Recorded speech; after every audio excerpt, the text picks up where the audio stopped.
Okay, welcome to another edition of Lion News. Lion News can be found at lionnews00.blogspot.com.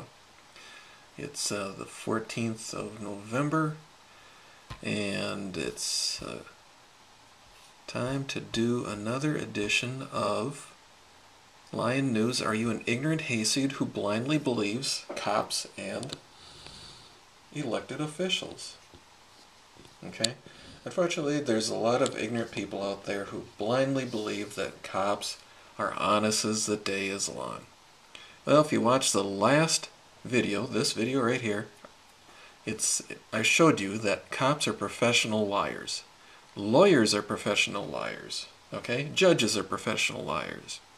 Politicians are professional liars. And if you do not deal with these people with that kind of mindset that they're professional liars, you will come out on the losing end on a regular basis. Okay? So, when I was looking for some more material to update my website with, you can see I added a whole bunch more this afternoon, I ran into something I had been looking for quite some time. And I was pretty happy that I found it. I was so happy that I decided that I had to do a YouTube on it. Okay, and guess what? It's all about the read technique, which is the technique that your supposedly honest cops use against you to make you to confess to things that you, well, for one thing, you never did. Okay? Because, like I said, they're professional liars. That means they're professional false accusers. Okay? So, in order to deal with those kind of people, you have to understand what their technique is and how to circumvent it. Okay? And what it's called here is resisting read technique. Okay? Now you can see the link here. It's at worldlingo.com, M-A-N-wiki, N-wiki, N-read technique. Alright? That's where I got it from. Okay, I found that earlier this year. And now I've got it up on my website. It's got the links there if you want to, go to the original site, which is fine with me, or you can just copy it off of my site here. It's on supporting documents. Okay, so now you get to suffer through me reading through about 2.5 pages of material. Okay, resisting read technique. The read technique works to the extent that the suspect aligns himself with the interrogator and accepts his explanations for the suspect's motives and actions. To be successful, the interrogator must 1. Establish and maintain control over the source, which is you, and the interrogation. Establish and maintain rapport between the interrogator and the source, which again is you. Manipulate the suspect's emotions and weaknesses to gain his willing cooperation. Okay? Resistance therefore requires denying the interrogator control of the interrogation, preventing the interrogator from building rapport, and preventing any attempts at emotional manipulation.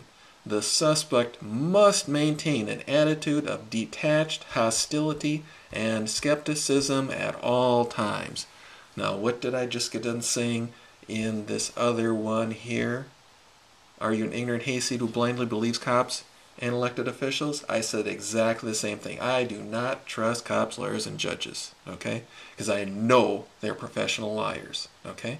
So everything they say, I take with a grain of salt, and I'm extremely hostile toward them, and I'm extremely skeptical, whatever that word is, of them in anything they say or do. All right, the read technique has three main places of weakness: the initial announcement of guilt, the use of leading questions to obtain incremental agreement, and the assumptive close. Each of these can be challenged individually, and all of them rely on the assumption that the interrogator is a credible source of information. Remember, they're a professional liar, the average IQ of a cop is 104, and these idiots think that they are human lie detectors, okay? 3 good reasons to say, hey, I do not believe you're credible at all, all right?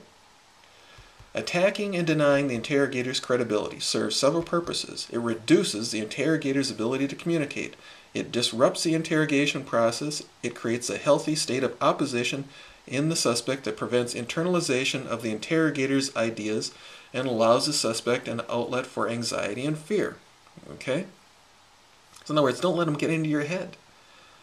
All right? Because what they're going to do is stick poison in your head, get you to doubt what you know, so they can twist it around to however they want it. Because all they have to do is make you doubt your story, and you start telling your story different, and all of a sudden they start focusing on how you told it different this time, and all of a sudden you don't know what your story was to begin with. See, all they want to do is throw you into confusion.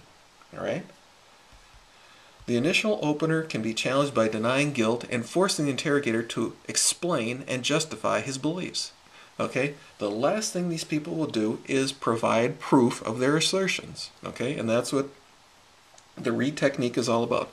They will falsify evidence and bring it in there and just make you think that they've got an open and shut case on you. Okay? In the Reed book, it says that the majority of cases are solved on circumstantial evidence. What they do, here's the book right here. They get you to believe that they've got everything sewed up on you, and they have nothing on you. Okay? Nothing. But they get you to believe that they have everything on you. See? Because if they had everything, they just flop it down and say, here's one, this is number one, what we got on you, number two, what we got on you, three, number, okay, they weren't going to do that, okay? They're going to get real defensive when you say, show me the paper, show me the witness, okay? Let me see the statements, okay? They get real defensive because they don't have anything. You're calling their bluff, okay? Alrighty. The initial opener can be challenged by denying guilt and forcing the interrogator to explain and justify his beliefs. Making personal questioning attacks on the interrogator's honesty and sincere intentions can quickly create a hostile atmosphere that is not conducive to a successful interrogation. Yeah. Say, hey, you guys are nothing but agenda-driven thugs, and I know that you're just kind of, you're trying to stick me with this thing. All right? They aren't going to build rapport. The rapport is they want to be your buddy. They want to be the friendly cop. They're aggressively friendly. All right? All right? As soon as they get what they want from you, all of a sudden the doors slam on you, and all of a sudden they're super cop again. I mean, they just want to, show that they're so much smarter than you, and you're just scum. All right? That's their attitude. Okay, leading questions can be challenged on the premise that things that did not occur are speculative in nature. Consistently pointing out that the speculative nature of statements in nature made by the interrogator and refusing to give personal opinions prevents incremental agreement, again creating opportunities to express skepticism and hostility to their interrogation process. The assumptive close can be neutralized by preventing the creation of a compliant atmosphere. So in other words, just don't go along with these people. Fight them tooth and nail every step of the way.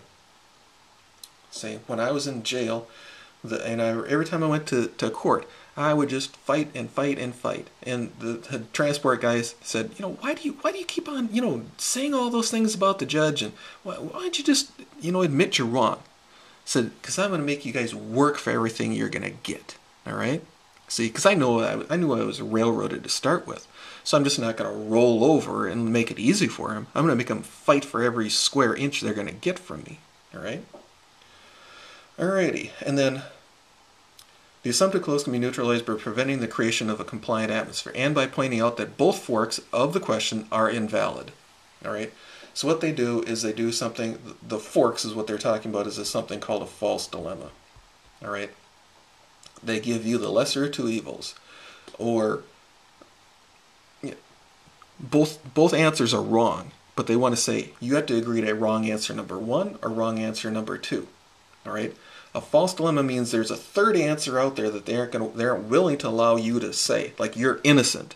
All right? They don't want to say you're guilty of a misdemeanor or guilty of a gross misdemeanor. All right? One is worse than the other. So you're willing to cop to the misdemeanor because it's the lesser charge. Well, if you're guilty of neither, then why would you want to do either? Because a lot of people aren't smart enough to figure this false dilemma out. It's a logical fallacy, is what it's called.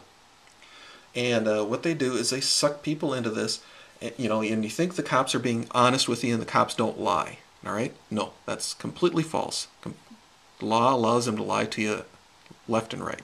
All right?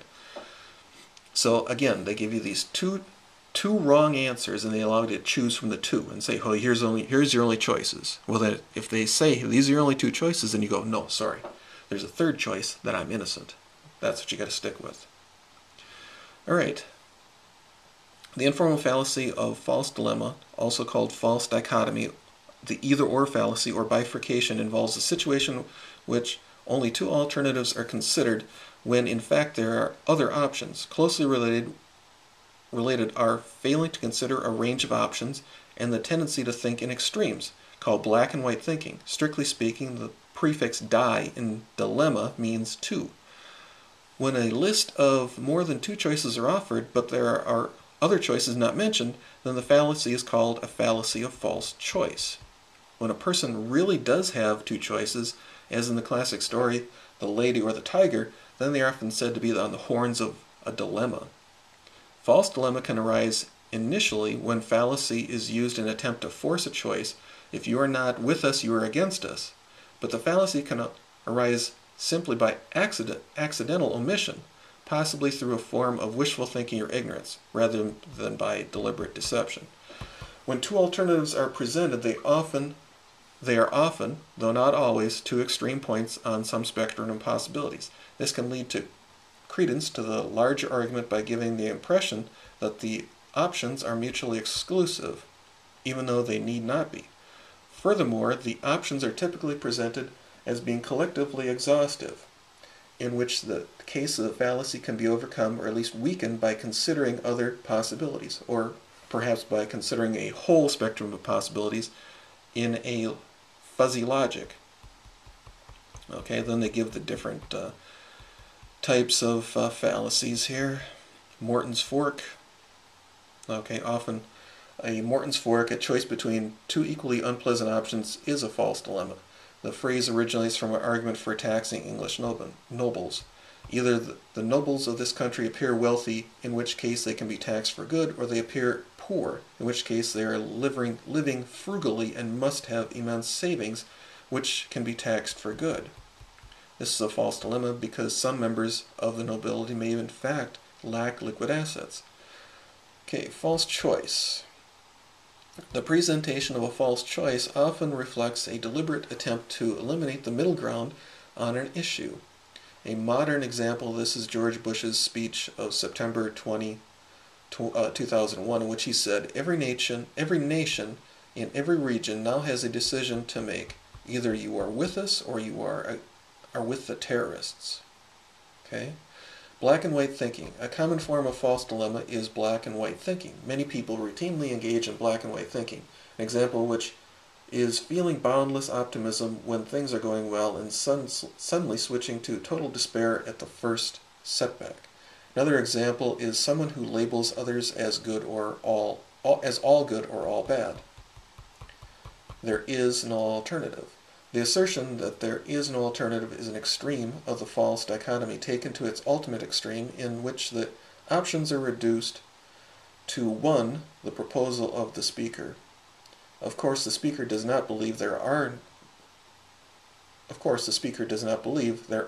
no alternatives, otherwise he would not bother to argue the point. Rather, he opposes the alternatives and seeks to dismiss them by denying their existence. Okay. What I'm going to do is I'm just going to skip over the rest of this. You can read the rest of it yourself. And that is so much for this edition of Lion News.